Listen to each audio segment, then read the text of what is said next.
नमस्कार दोस्तों, आप सभी का स्वागत है हमारे channel health and fitness clinic में। पार्ट 1 जो वीडियो था हमारा पीसीओडी के बारे में, उसमें हम लोग ने पीसीओडी क्या है, वो कैसे हो सकता है, उसके रिस्क फैक्टर्स क्या है, साइन एंड सिम्टम्स क्या है, उसके बारे में हम लोग ने बात करी थी। ये वीडियो में जो पार्ट 2 है हमारा आज पीसीओडी का, उसमें हम लोग इन्वेस्टिगेशंस, मैनेजमेंट और कॉम्प्लिकेशंस के बारे में बात करेंगे। जो इन्वेस्टिगेशंस है, मेनली 2 टाइप के इन्वेस्टिगेशंस होते हैं। एक तो है ब्लड टेस्ट, जिसमें बहुत सारे हार्मोनल एसेज या बायोकेमिकल एसेज होते हैं।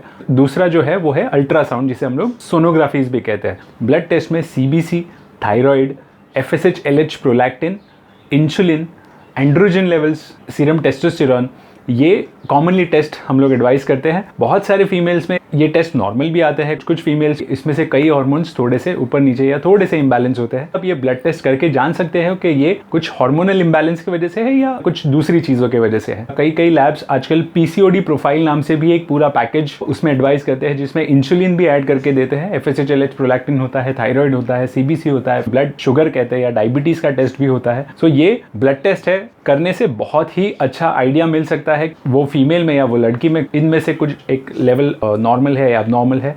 दूसरा जो है वो सोनोग्राफी। सोनोग्राफी कोई भी लैब्स या कोई भी हॉस्पिटल्स में जिसमें हम लोग अब्डोमेन और पेल्विस का सोनोग्राफी करवाने बोलते हैं, जनरली जो पेल्विस होता है उसी का सोनोग्राफी सफिशिएंट होता है ये पीसीओडी पेशेंट्स में, ये जानने के लिए कि उनके यूट्रस का या फिर ओवरीज का स्टेटस कैसा है। अब बहुत सारे सोनोग्राफीज में polycystic appearance clear cut mention किया आता है। सो ये सारे थे टेस्ट। नेक्स्ट जो पार्ट है वो है मैनेजमेंट। अभी इसका मैनेजमेंट जो है वो सिम्टम्स बेस्ड या टारगेट बेस्ड ट्रीटमेंट जिसे हम लोग कहते हैं वैसे होता है। अगर किसी फीमेल्स में हार्मोनल इम्बैलेंस है तो वो हार्मोनल थेरेपीज पे उनको जाना पड़ता है। लेकिन ये जो हार्मोनल थेरेपीज है, आप आपके फैमिली डॉक्टर या फिर किसी गायनेकोलॉजिस्ट के सलाह के बिना प्लीज नहीं ले, बिकॉज ये जो हार्मोनल मेडिसिन आते हैं या ओरल कॉन्ट्रासेप्टिव पिल्स आते हैं, उनके जितने बेनिफिट्स है उनके उतने साइड इफेक्ट्स भी होने के चांसेस होते हैं। सो कोई भी मेडिसिन आप आपके फ्रेंड के या किसी रिलेटिव के रिकमेंडेशन से ना ले तो बहुत बेहतर होगा। उसके लिए आप प्रॉपरली वो डोसेज के लिए, वो कितना ड्यूरेशन के लिए लेना चाहिए, कैसे फ्रीक्वेंसी में लेना चाहिए, ये जानने के लिए आप आपके डॉक्टर की सलाह ज़रूर लें। दूसरा जो है वो है लाइफस्टाइल मॉडिफिकेशन। अगर किसी फीमेल को या किसी लड़की को पीसीओडी की तकलीफ है तो उनको अपना लाइफस्टाइल अच्छे तरीके से इंप्रूव करने की बहुत ज़्यादा ज़रूरत होती है। कई सारे पेशेंट्स में ये भी देखा गया है कि सिर्फ लाइफस्टाइल इंप्रूव करने के वजह से ही उनका पीसीओडी अच्छे खासे लेवल से मैनेज हो जाता है। उनके पीरियड्स में भी थोड़ा सा इंप्रूवमेंट होना चालू होता है। अगर आपका बीएमआर लो है या किसी फीमेल का वेट ज़्यादा है तो उनमें वेट मॉडिफिकेशन या वेट रिडक्शन का भी हम लोग सलाह देते हैं। अगर वो फीमेल 10 to 20% अपना बॉडी वेट रिड्यूस करे तो भी उनमें काफ़ी अच्छे तरीके से इंप्रूवमेंट दिखाई देता है पीसीओडी केसेस में। ये अगर कोई कपल प्रेगनेंसी प्लान कर रहा है और अगर वो फीमेल में पीसीओडी की तकलीफ है तो कई फीमेल्स में वो ओव्यूलेशन इंड्यूस करने के लिए कुछ मेडिकेशंस होते हैं, वो दिए जाते हैं। ऑब्वियसली ये सब एक गायनेकोलॉजिस्ट के सुपरविजन के नीचे ही होने की ज़रूरत होती है। तीसरा चीज़ है और जो सबसे इंपॉर्टेंट चीज़ है मैनेजमेंट पार्ट में, वो है डाइट। एक सिंपल सी सलाह है, किसी भी फीमेल का अगर वेट ज़्यादा है, अगर उनको डाइटरी मॉडिफिकेशंस करने हैं, सबसे पहले उनको उनका फैट इंटेक या फैट का जो पोर्शन होता है डाइट में वो रिड्यूस करने की ज़रूरत होती है। सेकेंड चीज़ जो होती है वो हमारे इंडियन डाइट में बहुत ही कॉमनली जाती है, वो है कार्बोहाइड्रेट्स, यानी कि बेसिकली ग्लूकोज। सो ये कार्बोहाइड्रेट्स को भी कट ऑफ करके वो अच्छा खासा वेट में रिडक्शन पा सकते हैं। Third thing, protein. अगर आप वेजिटेरियन हो या नॉन वेजिटेरियन हो, उससे कुछ भी फर्क नहीं पड़ता, लेकिन आपको आपका प्रोटीन इंटेक जो है वो आपके बॉडी वेट के अकॉर्डिंगली लेना ही चाहिए। अगर किसी लड़की का वेट 50 kg है तो उसको मिनिमम 50 ग्राम्स ऑफ प्रोटीन लेना ही पड़ता है, और उसको भी अपने कार्बोहाइड्रेट फैट्स है उसका इंटेक रिड्यूस करके काफ़ी अच्छी मदद हो सकती है। Next thing is fibres. कोई भी पेशेंट में, इर्रिस्पेक्टिव ऑफ पीसीओडी और नॉन पीसीओडी, कोई भी पेशेंट जिन्हें वेट रिडक्शन करने की ज़रूरत है या कुछ भी मॉडिफिकेशन अगर उनके डाइट में करने की ज़रूरत है तो उसमें सबसे ज़्यादा चेंजेस फाइबर इंटेक में आते हैं। फाइबर यानी कि आपके सलाड्स है, ग्रीन वेजिटेबल्स है, लीफी वेजिटेबल्स है, फ्रूट्स है, ये आप बहुत सारा आपके डाइट में ऐड कीजिए। बहुत सारा फैट कट ऑफ कीजिए, ऑयल कट ऑफ कीजिए, घी कट ऑफ कीजिए, जंक कट ऑफ कीजिए, बेकरी प्रोडक्ट जो हम लोग बोलते हैं या जो पिज्ज़ास, पास्तास, ये बर्गर आप रिड्यूस करिए।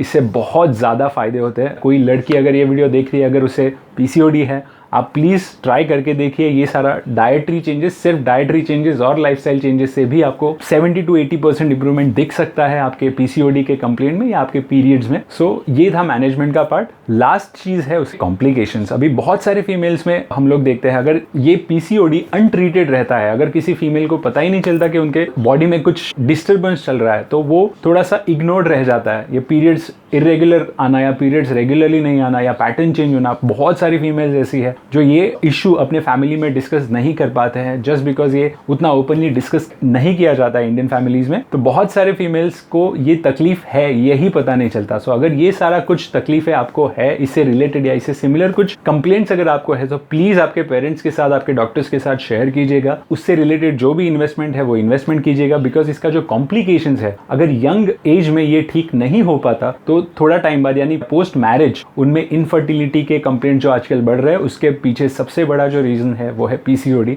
बिकॉज ये बहुत ज्यादा कॉमनली निकल के प्रॉब्लम आ रहा है आजकल। दूसरा जो चीज है जो आफ्टर 40 जो फीमेल्स में दिखता है, फाइब्रॉइड्स, कभी सिस्ट दिखना, कभी यूट्रस या गर्भाशय में स्वेलिंग होना, कभी ओवरीज में स्वेलिंग होना, पानी की गांठें होना, चर्बी की गांठें होना, जिसे हम लोग सिस्ट और फाइब्रॉइड कहते हैं। तो ये जो सारे कंप्लेंट्स है वो भी कई बार अनट्रीटेड पीसीओडी के वजह से हो सकते हैं। थर्ड और जो सबसे खराब जो कॉम्प्लिकेशन या सब वो है एंडोमेट्रियल एंड ओवेरियन कैंसर्स। बहुत सारे फीमेल्स अपने फ्रेंड्स की सलाह से, अपने किसी ने बताया इसलिए कुछ मेडिकेशंस इनटेक करते हैं, ओरल कॉन्ट्रासेप्टिव पिल्स, लेकिन ये ओरल कॉन्ट्रासेप्टिव पिल्स अगर प्रॉपर डोसेज में नहीं लिए गए तो ये बहुत ही कॉमनेस्ट सोर्स है कैंसर होने का आफ्टर 50, आफ्टर 55। जो फीमेल्स में यूट्रस का कैंसर या ओवरीज का कैंसर जो दिख रहा है आजकल, या ब्रेस्ट कैंसर्स भी जो दिख रहे हैं बहुत कॉमनली, इसका रीज़न कहीं ना कहीं ये ओरल कॉन्ट्रासेप्टिव पिल्स है, जो ये पीसीओडी के मैनेजमेंट में यूज़ किए जाने वाला बहुत ही इंपॉर्टेंट पार्ट है। आप ओरल कॉन्ट्रासेप्टिव पिल्स ले रहे हो तो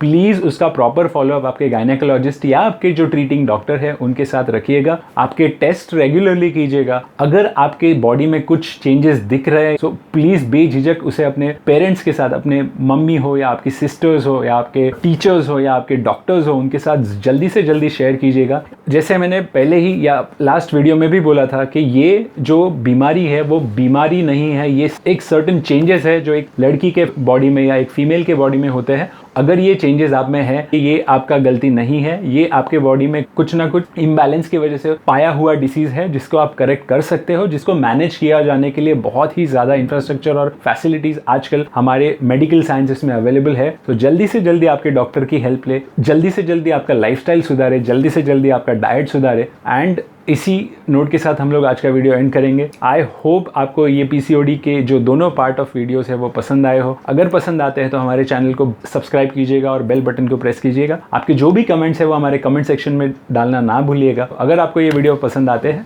तो हमारे वीडियोस को लाइक कीजिएगा और उसे शेयर ज़रूर कीजिएगा, बिकॉज इसी तरह हम लोग ज़्यादा से ज़्यादा लोगों तक पहुँचने की उम्मीद रखते हैं। जल्द ही मिलेंगे हम लोग नेक्स्ट वीडियो में। Till then stay fit, stay healthy, stay positive. Thank you.